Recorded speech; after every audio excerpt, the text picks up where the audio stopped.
So early data seems to show that the rollout was mostly felt the following day, but as Google said, it can take up to a couple weeks for an update to fully roll out.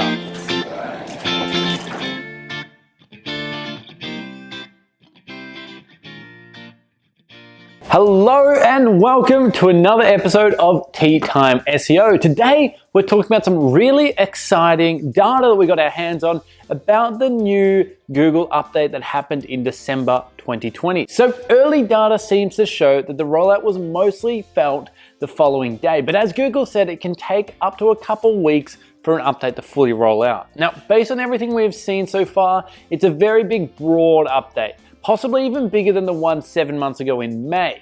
And that one was very big. But let's get into some of the data. Now, this new data, it's very new and it's the first time we've run through it. So mind the Excel formatting. We will be putting this into a nice blog post with nice fancy graphs. But I thought you guys would want to see it first and see the production that happens before it is rolled out into all those things. So without further ado, according to current SEMrush sensor data, we can see that the most significant changes were across, a few different channels here. So we can see that volatility.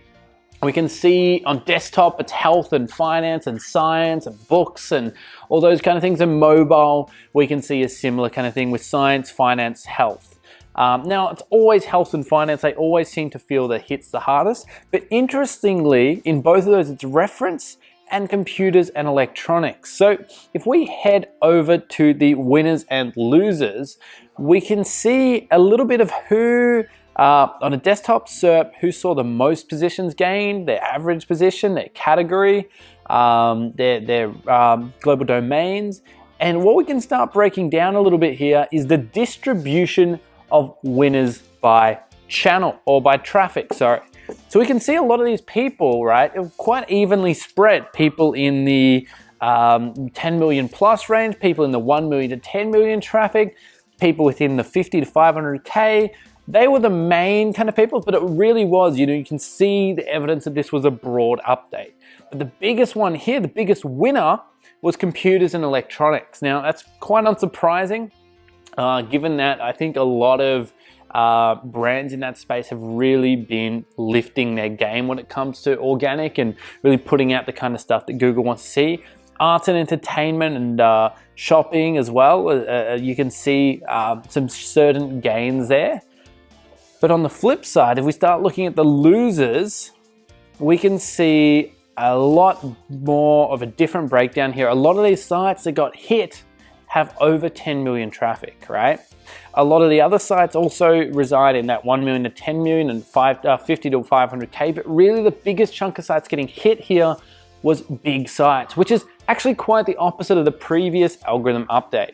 So we can see some shopping sites, some news sites, some online community, some reference sites, and we take a look here, we can see a lot of it is like Urban Dictionary or Business Insider or Gumtree or different directory sites that have really taken a hit there. So it's cool to see this initial data. Obviously, there's still a lot coming out, but it really does look like if there's some gateway before content like a directory, Google have reined that in a little bit, trying to push forward, I guess, some of the sites that give you that information at a click rather than having to dive through. So again, very preliminary data here, but still, I find it's really cool to see the behind the scenes of what makes up these big reports that'll be coming out soon. Anyway, that's it for this tea time, and hopefully you can look at some of that data and it gleans you a little bit of an idea of what Google's trying to do, and we'll catch up in the next one. I don't want to betray the focus of tea time, however,